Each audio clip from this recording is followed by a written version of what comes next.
नमस्कार मित्रों, आज बात करेंगे जो 30 अगस्त को यूपी पुलिस का सेकेंड मीटिंग में जो पेपर हुआ है उसके आंसर की देख लेते हैं। तो यहाँ पर जीएस में जो पहला प्रश्न आया था, केंद्रीय उत्पाद शुल्क की दरें 12.36% से बढ़ाकर तो ये कर दी गई हैं 12.50%।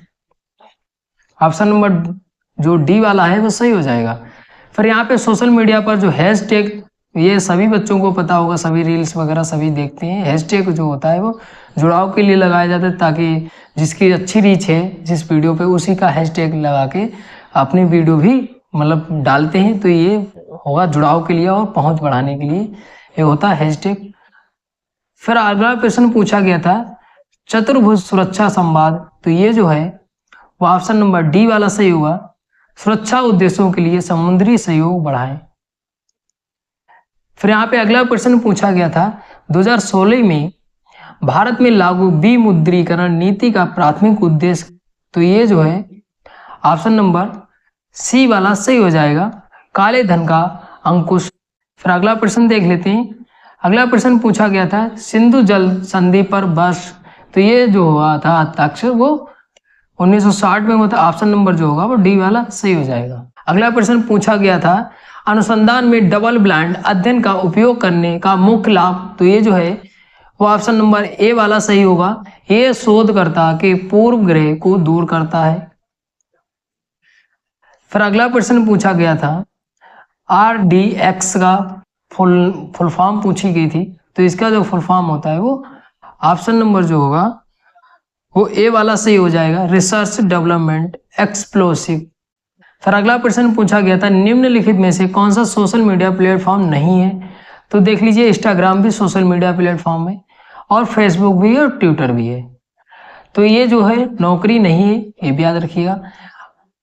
पिछली बार पेपर में पूछा गया था जो सर्चिंग इंजन, तो सर्चिंग इंजन जो था गूगल था और बाकी जो थे वो सोशल मीडिया प्लेटफॉर्म थे, तो इस तरीके से प्रश्न बनाए जाते हैं। फिर आगे बात करें राजस्थान के मुख्यमंत्री पूछे, तो राजस्थान के जो मुख्यमंत्री बने वो भजन लाल शर्मा बने। ऑप्शन नंबर जो होगा वी वाला सही हो जाएगा। फिर यहाँ पे पूछा है भारत में प्रथम पंचवर्षीय, तो ये प्रथम पंचवर्षीय जो थी वो 1951 में स्टार्ट हुई थी, ये भी याद रखिए। प्रथम पंचवर्षीय की जो अवधि है और महत्वपूर्ण बन जाता है, इसके जो पंचवर्षीय चल रही थी तो इसके बाद जो है नीति आयोग लागू हुआ था 2015 में, तो याद रखिएगा। आगे बात करते हैं। आगे अगला प्रश्न पूछा गया था राष्ट्रीय समुद्री दिवस, तो राष्ट्रीय समुद्री दिवस जो मनाया जाता है वो 5 अप्रैल को मनाया जाता है। ऑप्शन नंबर जो होगा वो सी वाला सही हो जाएगा। फिर कम विकसित देशों में गरीब मुक्ता के कारण जो है वो ऑप्शन नंबर जो होगा वो डी वाला सही होगा, आय असमानता। ये अगला प्रश्न देख लेते हैं। अगला प्रश्न पूछा है भारत के प्रथम गवर्नर जनरल, तो ये जो थे वो लॉर्ड विलियम बेंटिक थे। ऑप्शन नंबर जो होगा वो डी वाला सही हो जाएगा। फिर नाइट्रोजन का रासायनिक सूत्र पूछा है, तो ये जो होता है वो ऑप्शन नंबर डी वाला सही होगा, N2 होता है। फिर पूछा है मृच्छक कटिका के लेखक पूछे, तो ये शूद्रक है। ऑप्शन नंबर बी वाला सही हो जाएगा। अगर पूछा जाए वाल्मीकि ने तो रामायण लिखी है, तुलसीदास ने रामचरितमानस लिखी है, वेद व्यास ने महाभारत लिखा है, तो ये जो है पुस्तकें पूछी जाती हैं। फिर पूछा है कौन सा संगठन दक्षिण एशिया के क्षेत्रीय कनेक्टिविटी आर्थिक एकीकरण को बढ़ावा देने पर ध्यान केंद्रित करता है, तो ये जो है सार्क है। सार्क है और इसकी स्थापना अगर पूछ लिया है सार्क की, तो सार्क की स्थापना हुई थी 1985 में। और अगर हेडक्वार्टर पूछ लिया जाए कहाँ पे, तो हेडक्वार्टर जो है वो काठमांडू नेपाल में। कहाँ है, तो काठमांडू नेपाल में। इसमें देश कितने सदस्य हैं, तो 8 देश हैं जिसमें भारत भी शामिल है, तो ये याद रखिएगा। मैंने एक शॉर्ट वीडियो में इसकी जानकारी दी, तो आप चैनल पर जाके देख सकते हैं। फिर बात करें अंतरराष्ट्रीय दूर संचार संघ क्या करता है, तो ये जो करता है वो अंतरराष्ट्रीय दूर संचार को विनियमित करना। ऑप्शन नंबर डी वाला सही हो जाएगा। डंपिंग, तो डंपिंग का जो अर्थ होता है वो ऑप्शन नंबर जो होगा वो डी वाला सही हो जाएगा। विदेशों में उनकी लागत उनके घरेलू बाजार की कीमत से कम कीमत पर माल की बिक्री। फिर अगला प्रश्न पूछा है, बहुत ही महत्वपूर्ण प्रश्न पूछा है उत्तर प्रदेश में राष्ट्रीय शर्करा संस्थान और मैंने एक स्पेशली उत्तर प्रदेश के जो अनुसंधान संस्थान है, सांस्कृतिक संस्थान है, इनके बारे में मैंने पहले से वीडियो अपलोड करके, तो आप वहाँ पे जाके देख सकते हैं। आगे दिया है भारत के संविधान के अनुसार साइबर अपराध राज्य के विषयों के अंतर्गत आते हैं, तो ये जो 7वीं अनुसूची के अंतर्गत आते हैं, ये भी याद रखिएगा। फिर अगला प्रश्न पूछा है मानवाधिकारों की सार्वभौमिक घोषणा अपनी 75वीं वर्षगांठ पर मनाई गई, तो ये जो है ऑप्शन नंबर जो होगा वो सी वाला सही होगा, 10 दिसंबर 2023 में मनाई गई। फिर अगला प्रश्न पूछा है लुइस मोंटेनेग्रो जो बने हैं वो पुर्तगाल के प्रधानमंत्री बने, ऑप्शन नंबर जो होगा वो डी वाला सही हो जाएगा। ऑस्ट्रेलिया की राजधानी पूछी, तो ऑस्ट्रेलिया की जो राजधानी है वो कैनबरा है। फिर अगला प्रश्न पूछा है LSST का मुख्य कार्य पूछा है, तो ये जो है ऑप्शन नंबर ए वाला सही हो जाएगा, डार्क एनर्जी डार्क मैटर का अध्ययन करने के लिए। फिर सबसे महत्वपूर्ण है, मैंने इस पे वीडियो स्पेशली बनाई भी है, आपने अगर चैनल पे नहीं देखी तो आप चैनल पे जाके देख सकते हैं, हो सकता है अगली परीक्षाओं में भी पूछा जाएगा। तो यहाँ पे पूछा है जो रामसर कन्वेंशन है, मतलब यहाँ पे सबसे पहले भारत का स्थल कौन सा शामिल किया गया था, ये पूछा है। तो ये जो है चिल्का झील शामिल की गई थी, ये भी याद रखिए। सबसे पहले बात करें कि सबसे बड़ा रामसर स्थल भारत में कौन सा है, तो सुंदरवन आर्द्रभूमि, ये भी याद रखिएगा।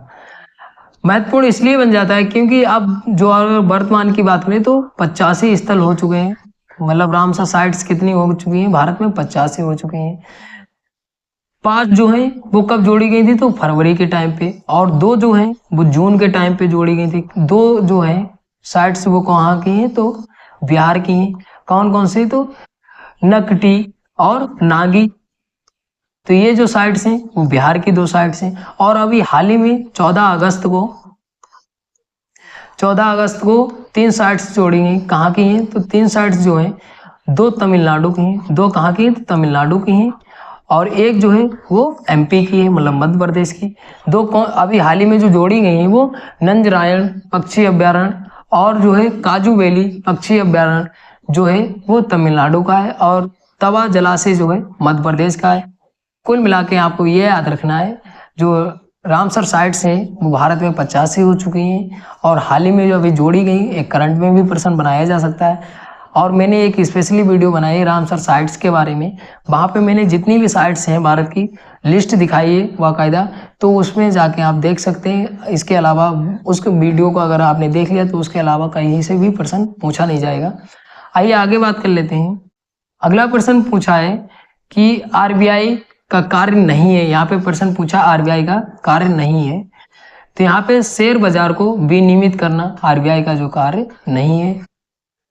फिर आगे पूछा है भाषण अभिव्यक्ति की स्वतंत्रता, तो ये जो है अनुच्छेद 19 में बताई गई। लोक लुभावनवाद का उदय वैश्विक राजनीतिक स्थिरता को किस प्रकार प्रभावित करता है, तो ये जो है ऑप्शन नंबर डी वाला सही होगा, साझा वैश्विक चुनौतियों का समाधान करके। फिर आगे पूछा है IGST, और I का मतलब पूछा है तो ये इंटीग्रेटेड होता है। आगे बात करें आतंकवादी विरोधी अभियानों का प्राथमिक उद्देश्य जो होता है वो विरोधियों का सैन्य दमन। फिर आगे बात करें बरीड सनशाइन, तो बरीड सनशाइन जो होता है वो ऑप्शन नंबर जो होगा वो बी सही होगा, कोयला। अगला प्रश्न पूछा है CPCB का मतलब, तो ये जो होता है सेंट्रल पॉल्यूशन कंट्रोल बोर्ड होता है, ऑप्शन नंबर जो होगा बी वाला सही हो जाएगा। फिर अगला प्रश्न दिया एशियाई विश्व बैंक क्या करता है, तो ये जो करता है इसमें जो देश सदस्य हैं उसके व्यापार समझौते को बढ़ाता है, ऑप्शन नंबर बी वाला सही हो जाएगा। फिर अगला प्रश्न पूछा है ऑक्सीजन की खोज किसने की, तो ऑप्शन नंबर बी वाला सही हो जाएगा। और फिर अगला प्रश्न पूछा गया था क्षेत्रफल की दृष्टि से, मतलब सबसे बड़ा देश कौन सा है, तो सबसे बड़ा जो देश है वो रूस है। और अगर भारत की बात करें तो भारत जो आता है क्षेत्रफल की दृष्टि से वो आता है 7वें नंबर पे, और रूस जो है 1st नंबर पे है, और 2nd नंबर पे जो आता है वो कनाडा आता है, ये भी याद रखिएगा। आगे बात करें निम्नलिखित में से किसे कोशिका का पावर हाउस कहा जाता है, तो पावर हाउस जो कहा जाता है वो ऑप्शन नंबर बी वाला सही हो जाएगा। फिर अगला प्रश्न पूछा डिस्कवरी ऑफ इंडिया कि मतलब ये किसने लिखी है, तो ये जो लिखी है जवाहरलाल नेहरू ने लिखी है। ऑप्शन नंबर ए वाला सही हो जाएगा।